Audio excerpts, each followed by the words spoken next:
Dear student, मेरे इस YouTube channel improving the student पर आप सभी लोगों का स्वागत है।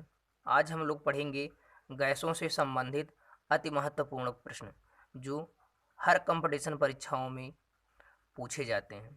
अगर आप इस वीडियो को देख लिए तो किसी भी कंपटीशन परीक्षा में गैस से क्वेश्चन आए तो आप बड़ी आसानी से कर सकते हैं। तो आइए देखते हैं। पहला क्वेश्चन है कि गुब्बारे में कौन सी गैस भरी जाती है। तो गुब्बारे में हाइड्रोजन एवं हीलियम गैस भरी जाती है, क्योंकि हाइड्रोजन एवं हीलियम बहुत ही हल्के गैस होते हैं। दूसरा है, विद्युत बल्ब में कौन सी गैस भरी रहती है। तो विद्युत बल्ब में नाइट्रोजन एवं आर्गन गैस भरी रहती है, जिसका सूत्र N2 नाइट्रोजन आर्गन Ar। तीसरा है, हवाई जहाज के टायरों में कौन सी गैस भरी रहती है। तो आपका हीलियम हो जाएगा। हीलियम बहुत ही हल्की धातु गैस होती है, तो हवाई जहाज के टायरों में हीलियम गैस भरी रहती है। चौथा है, पशुओं के वीर्य को किस गैस में रखा जाता है। पशुओं के जो वीर्य होते हैं, सीमेन, उसको नाइट्रोजन गैस में रखा जाता है। अगला है पांचवा, नमकीन एवं चिप्स को विकृत गंधित होने से बचाने के लिए इनके पैकेटों में किस गैस को भरा जाता है। नमकीन एवं चिप्स के पैकेट को खराब होने से बचाने के लिए हम उसमें नाइट्रोजन गैस भरते हैं ताकि वो खराब ना हो। इसी कारण ये पैकेट जो होते हैं वो फूले हुए दिखते हैं। छठा है, खाद यूरिया में किस गैस को डाला जाता है। तो खाद यूरिया जो होता है उसमें नाइट्रोजन गैस डाला जाता है। सबको पता है कि नाइट्रोजन 46% होता है। आप देखेंगे कि खाद के बोरे पे लिखा होता है नाइट्रोजन 46%। ये नाइट्रोजन क्या करता है, फसलों को हरा भरा रखता है। अगला है, फसलों को हरा भरा रखने में कौन सा गैस उत्तरदायी है। तो फसलों को हरा भरा रखने में नाइट्रोजन गैस उत्तरदायी है। नाइट्रोजन गैस से फसलें हरी भरी रहती हैं। वायुमंडल में कौन सी गैस सबसे अधिक मात्रा में पाई जाती है। तो वायुमंडल में नाइट्रोजन गैस जो होती है वो सबसे अधिक मात्रा में पाई जाती है। वायुमंडल में कौन सी गैस सबसे अधिक मात्रा में पाई जाती है। तो नाइट्रोजन। तो नाइट्रोजन गैस जो होती है वायुमंडल में 78% पाई जाती है। यही पौधों के लिए भी आवश्यक होती है। अंतरिक्ष यात्री सांस लेने के लिए अंतरिक्ष में अपने साथ कौन सी गैस ले जाते हैं। तो आपका हो जाएगा ऑक्सीजन एवं हीलियम। ऑक्सीजन एवं हीलियम गैस के मिश्रण को ले जाते हैं अंतरिक्ष यात्री अपने साथ। और सेम क्वेश्चन इसी का है, गोताखोर समुद्र में गोता लगाने के लिए अपने साथ कौन सी गैस ले जाते हैं। तो यह भी ऑक्सीजन एवं हीलियम ही गैस है। तो अंतरिक्ष यात्री और गोताखोर सांस लेने के लिए अपने साथ ऑक्सीजन एवं हीलियम गैस को ले जाते हैं। अगला है, सूर्य में कौन से गैस मौजूद रहते हैं। तो सूर्य में हाइड्रोजन और हीलियम, यानी हीलियम और हाइड्रोजन, ये दोनों गैस जो गुब्बारे में भरी जाती है यही सूर्य में भी मौजूद होते हैं, जिसका संकेत Hi और H2 है। हीलियम का Hi, हाइड्रोजन का H2 है। कीटभक्षी पौधे जो कीटों को खा जाते हैं, तो ऐसे जगहों पे पाए जाते हैं जहाँ की भूमि में कमी होती है। यानी कीटभक्षी पौधे ऐसे जगहों पे पाए जाते हैं जहाँ की भूमि में क्या होती है, नाइट्रोजन की कमी होती है। ये क्या करते हैं, वायुमंडल से नाइट्रोजन को ग्रहण करके उसको नाइट्रेट में बदल देते हैं। तो कीटभक्षी पौधे ऐसे जगहों पे पाए जाते हैं जहाँ की भूमि में नाइट्रोजन की कमी होती है। उसके बाद अगला है, गैस वेल्डर। जो गैस वेल्डर बिल्डिंग करते हैं, गैस वेल्डर वेल्डिंग करने के लिए किस गैस का प्रयोग करते हैं। तो आपका हो जाएगा एसिटिलीन, जिसको एथाइन भी कहते हैं, जिसका सूत्र है C2H2। यानी गैस वेल्डर वेल्डिंग करने के लिए एसिटिलीन गैस का प्रयोग करते हैं। अगला है, फलों को कृत्रिम रूप से पकाने के लिए किस गैस का प्रयोग किया जाता है। फलों को कृत्रिम रूप से पकाने के लिए एथिलीन गैस का प्रयोग करते हैं, जिसका सूत्र होता है C2H2। यह भी बहुत ही इंपॉर्टेंट क्वेश्चन है, ये परीक्षा में बहुत बार पूछा जाता है। फिर अगला है, आग बुझाने के लिए कौन सी गैस आवश्यक होती है? तो आग बुझाने के लिए कार्बन डाइऑक्साइड CO2 गैस आवश्यक होती है। जलाने के लिए ऑक्सीजन की आवश्यकता होती है और बुझाने के लिए कार्बन डाइऑक्साइड की आवश्यकता होती है। उसके बाद अगला है, सांस छोड़ते समय कौन सी गैस बाहर निकलती है? तो सांस छोड़ते समय कार्बन डाइऑक्साइड गैस बाहर निकलती है। ऑक्सीजन हम ग्रहण करते हैं और कार्बन डाइऑक्साइड गैस हम बाहर निकालते हैं। फिर अगला है, हरे पेड़ पौधे अपना भोजन बनाने के लिए प्रकाश संश्लेषण क्रिया में किस गैस का उपयोग करते हैं? तो हरे पेड़ पौधे अपना भोजन बनाने के लिए प्रकाश संश्लेषण में कार्बन डाइऑक्साइड को ग्रहण करते हैं। प्रकाश संश्लेषण में जल कार्बन डाइऑक्साइड और प्रकाश ग्रहण करते हैं और हमें उसके बदले में ऑक्सीजन देते हैं। तो प्रकाश संश्लेषण में कार्बन डाइऑक्साइड की आवश्यकता होती है। फिर आते हैं अग्निशामक यंत्र, जो आग बुझाने वाला यंत्र होता है। कई जगहों पे अस्पताल है व स्कूल, कई जगहों पे लगाए जाते हैं। अग्निशामक यंत्र से आग बुझाते समय कौन सी गैस बाहर निकलती है? तो आपका हो जाएगा कार्बन डाइऑक्साइड, क्योंकि कार्बन डाइऑक्साइड ही गैस आग को बुझाने में सहायक होती है। अगर पूछा जाए कि अग्निशामक यंत्र में कौन सी गैस भरी रहती है, तो आपका सोडियम कार्बोनेट हो जाएगा। लेकिन कौन सी गैस बाहर निकलती है? तो सोडियम कार्बोनेट से कार्बन डाइऑक्साइड गैस ही बाहर निकलती है जो आग को बुझाती है। अगला है, Pepsi Cola. Pepsi Cola soda water के ढक्कन खोलते समय बुलबुले के रूप में कौन सी गैस बाहर निकलती है? आप लोग पेप्सी कोला पीते होंगे तो देखते हैं ढक्कन खोलते समय बुलबुले अचानक निकलने लगते हैं, बाहर गिरने लगता है। तो वो बुलबुले क्या होते हैं? वो बुलबुले कार्बन डाइऑक्साइड के होते हैं। कार्बन डाइऑक्साइड गैस निकलती है बुलबुले के माध्यम से, तो हमें पता चलता है कि बुलबुला निकल रहा है। तो पेप्सी कोला सोडा वाटर के ढक्कन खोलते समय जो बुलबुले के रूप में गैस निकलती है वो आपकी होती है कार्बन डाइऑक्साइड गैस। फिर अगला है, अग्निशामक यंत्र, बताया गया था कि अग्निशामक यंत्र में कौन सी गैस निकलती है, ये कार्बन डाइऑक्साइड था। लेकिन अग्निशामक यंत्र में कौन सी गैस भरी रहती है? ये भी दोनों इंपॉर्टेंट क्वेश्चन, बहुत इंपॉर्टेंट क्वेश्चन ये दोनों हैं। तो अग्निशामक यंत्र में सोडियम कार्बोनेट, जिसको धावन सोडा के नाम से भी जानते हैं, उसका सूत्र होता है Na2CO3। तो अग्निशामक यंत्र में जो गैस भरी रहती है वो सोडियम कार्बोनेट होती है।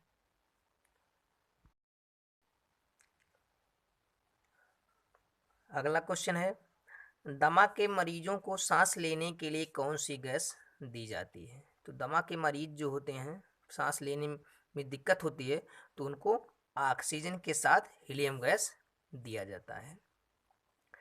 अगला है 21, आग जलाने के लिए कौन सी गैस आवश्यक होती है? तो आग जलाने के लिए जो होती है वो ऑक्सीजन गैस की आवश्यकता होती है। अगर पूछे कि आग बुझाने के लिए किस गैस की आवश्यकता होती है, तो आग बुझाने के लिए आपका हो जाएगा कार्बन डाइऑक्साइड।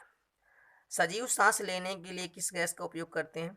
ये तो आसान है, बहुत ही सबको पता होगा कि सजीव सांस लेने के लिए ऑक्सीजन गैस का उपयोग करते हैं। लेकिन पेड़ पौधे क्या होते हैं? वो कार्बन डाइऑक्साइड का उपयोग करते हैं। पेड़ पौधे कौन सी गैस छोड़ते हैं? तो पेड़ पौधे जो वो ऑक्सीजन गैस छोड़ते हैं। दिन के समय प्रकाश संश्लेषण की क्रिया में ऑक्सीजन गैस छोड़ते हैं और रात के समय कार्बन डाइऑक्साइड गैस छोड़ते हैं। ओजोन का निर्माण किस गैस से हुआ है? तो ओजोन का जो निर्माण है वो ऑक्सीजन गैस से हुआ है, जिसका सूत्र होता है ओजोन का O3। O3 ही ओजोन का सूत्र होता है। तो ऑक्सीजन के 3 परमाणु मिलके ओजोन का निर्माण करते हैं। यही ओजोन परत हमारी पृथ्वी पर सूर्य के पराबैंगनी किरणों को आने से रोकती है। अगर ये पराबैंगनी किरण किसी व्यक्ति के ऊपर पड़ जाए तो कैंसर भी हो सकता है। कौन सी गैस धातुओं से क्रिया करके धातु ऑक्साइड बनाती है? यानी तो आपका हो जाएगा ऑक्सीजन। ये ऑक्सीजन गैस है, किसी भी धातु से क्रिया करके वो धातु ऑक्साइड बनाएगी। अगर कैल्शियम है, कैल्शियम धातु से क्रिया करेगा कैल्शियम ऑक्साइड। सोडियम से जब क्रिया करेगा तो सोडियम ऑक्साइड। मैग्नीशियम से जब क्रिया करेगा तो मैग्नीशियम ऑक्साइड। यानी यह जो ऑक्सीजन गैस है किसी भी धातु से अगर अब क्रिया करेगा तो धातु ऑक्साइड ही बनाएगा। फिर अगला है, जल का निर्माण किन गैसों से हुआ है? तो जल का निर्माण हाइड्रोजन एवं ऑक्सीजन गैस से हुआ है। जल का फार्मूला क्या होता है, H2O। इसमें H2 यानी हाइड्रोजन के 2 परमाणु, ऑक्सीजन के 1 परमाणु, यानी हाइड्रोजन भी गैस है, ऑक्सीजन भी गैस है। तो ये दोनों गैसें मिलकर जल का निर्माण करती हैं।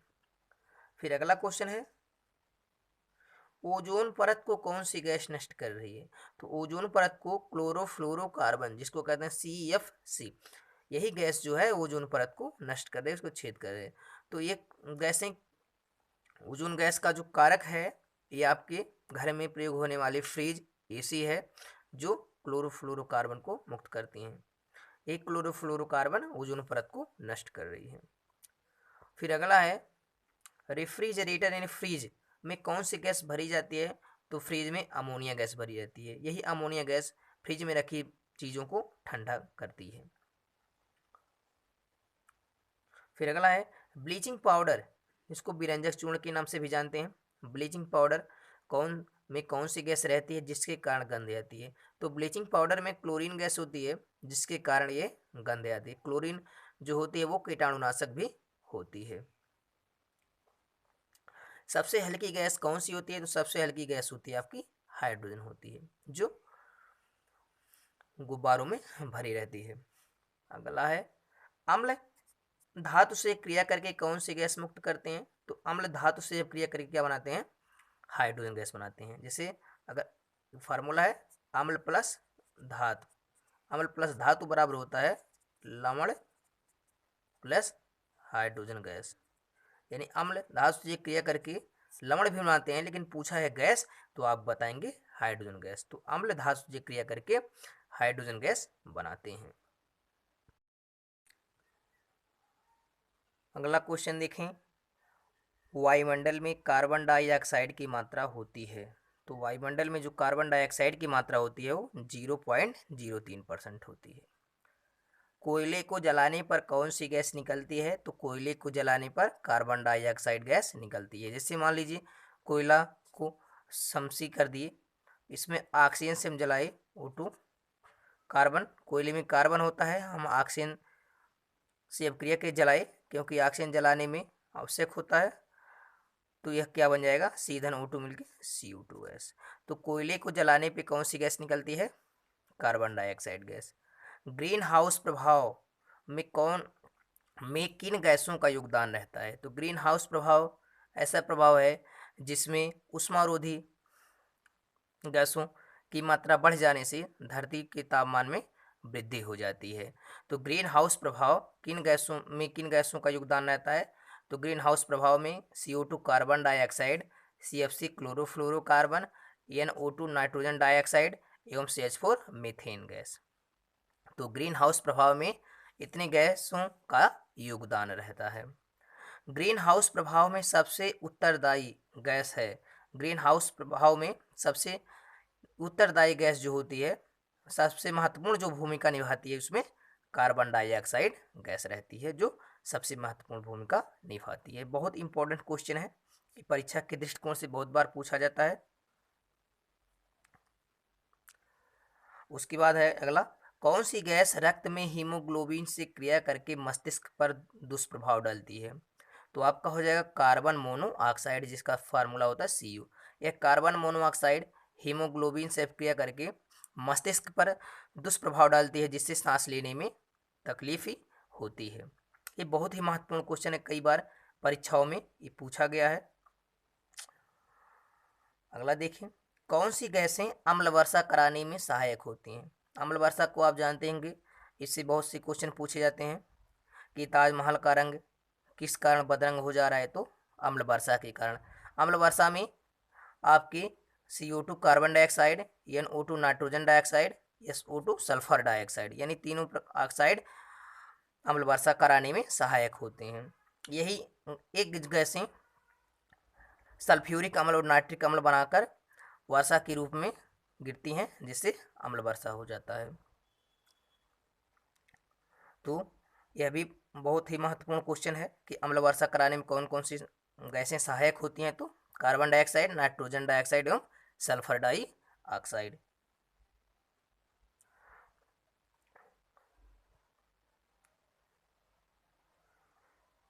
अगला है, शुक्र और मंगल ग्रहों पर मुख्य रूप से कौन सी गैसें होती हैं? तो शुक्र और मंगल ग्रहों पर कार्बन डाइऑक्साइड गैसें होती हैं। इसी कारण शुक्र और मंगल ग्रह पर तापमान में वृद्धि होती है, बहुत ज़्यादा तापमान वहाँ का गर्म होता है इसी कारण। यह भी महत्वपूर्ण क्वेश्चन है। हंसाने वाली गैस, जिसको लाफिंग गैस कहते हैं, हंसाने वाली गैस क्या होती है या कौन सी होती है? तो आता है उसका उत्तर जो होगा नाइट्रोजन डाइऑक्साइड। नाइट्रोजन डाइऑक्साइड इसका फार्मूला होता है N2O। तो अगला क्वेश्चन देखें।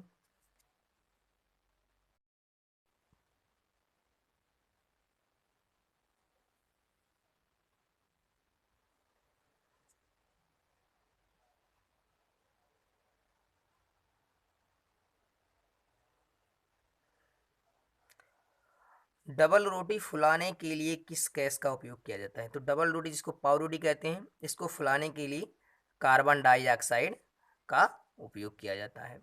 वायुमंडल में ऑक्सीजन की मात्रा कितनी होती है? 21% होती है। यह भी महत्वपूर्ण क्वेश्चन है। वायुमंडल में नाइट्रोजन की मात्रा 78%। वायुमंडल में कार्बन डाइऑक्साइड की मात्रा, यह क्वेश्चन रिपीट हो गया है लेकिन इसको देख लें, आपका 0.03% होता है। वायुमंडल में अक्रिय गैसों की मात्रा कितनी होती है? तो अक्रिय गैसों की मात्रा 0.97% होती है। अब देखें अक्रिय गैसें कौन कौन सी होती हैं। तो अक्रिय गैसें आपके हैं हीलियम, नियान, क्रिप्टॉन, जीनान और रेडान। ये गैसें अक्रिय गैसें होते हैं जो रासायनिक अभिक्रिया में भाग नहीं लेते हैं। इनको याद करने के लिए ट्रिक है अक्रिय गैसों को। देखें हीना, नीना और करीना का एक्सरी रंगीन। यहाँ हीना से हीलियम हो जाएगा, नीना से नियान और से आर्गन आपका हो जाएगा, करीना से क्रिप्टॉन हो जाएगा। इक्का आप इसको पूरा करने के लिए है। एक्सरे से आपका एक्सई जीनान हो जाएगा, रंगीन से आर्यन रेडान हो जाएगा। तो हीना हीना हीलियम, नीना नियान और से आर्गन हो जाएगा, करीना क्रिप्टॉन, एक्सरे जीनान, रंगीन रेडान हो जाएगा। तो ये अक्रिय गैस याद करने के लिए ट्रिक है, इसकी मदद से आप आसानी से इसको याद कर सकते हैं। उसके बाद अगला क्वेश्चन है आवर्त सारणी में अक्रिय गैसों को किस वर्ग समूह में रखा गया है? तो आवर्त सारणी में अक्रिय गैसों को 18वें समूह में रखा गया है। जैसे आवर्त सारणी आप देखे होंगे पीरियोडिक टेबल, तो ऐसे लाइन बनी होती है। इस क्षैतिज लाइन को आप कहते हैं आवर्त कहते हैं। लेकिन जैसे इसके ऊपर वर्टिकल यानी लाइन ऊर्ध्वाधर रेखा होती है तो उसको आवर्त समूह कहते हैं, वर्ग कहते हैं।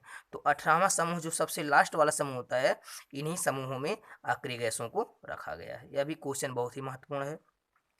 फिर आते हैं गैसों में अंतरा आणुक स्थान। अंतरा आणुक स्थान माने अणुओं के बीच की दूरी। तो गैसों में अणुओं के बीच की जो दूरी होती है वो अधिक होती है, बहुत अधिक होती है।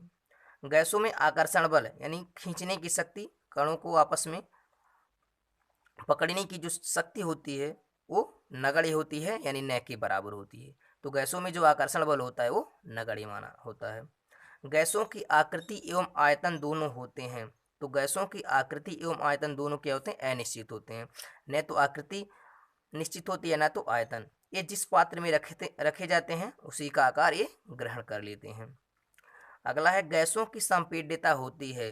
तो गैसों की जो संपीड्यता होती है वो सबसे अधिक होती है। गैसों में सबसे अधिक, द्रव में उससे कम, ठोस में सबसे कम। संपीड्यता क्या होती है? कि गैस को दाब डालकर आयतन कम करना।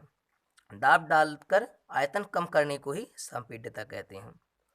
जैसे सिलेंडर में जब गैस भरा जाता है तो उसको दाब डाल के ही उसके आयतन को कम करके ही भरा जाता है। तो वही संपीड्यता होती है कि गैसों को दाब डालकर उसके आयतन को कम करना। तो गैसों की जो संपीड्यता होती है वो बहुत अधिक होती है। पदार्थ के किस अवस्था के कण दूर दूर होते हैं? तो पदार्थ के गैस अवस्था के जो कण होते हैं वो बहुत दूर दूर होते हैं, ये अपनी सीमा से बाहर रहते हैं। तो गैस के जो अणु होते हैं वो बहुत ही दूर दूर होते हैं। तो जल में हाइड्रोजन एवं ऑक्सीजन का अनुपात कितना होता है? 2:1। इसका फार्मूला H2O, हाइड्रोजन 2 है, 2 हो जाएगा, ऑक्सीजन 1 है 1। तो जल में हाइड्रोजन और ऑक्सीजन का अनुपात कितना होता है? 2:1। तो हम आशा करते हैं आपको ये वीडियो समझ में आया होगा। अगर समझ में आए तो वीडियो को लाइक करें, कमेंट करें, शेयर भी करें।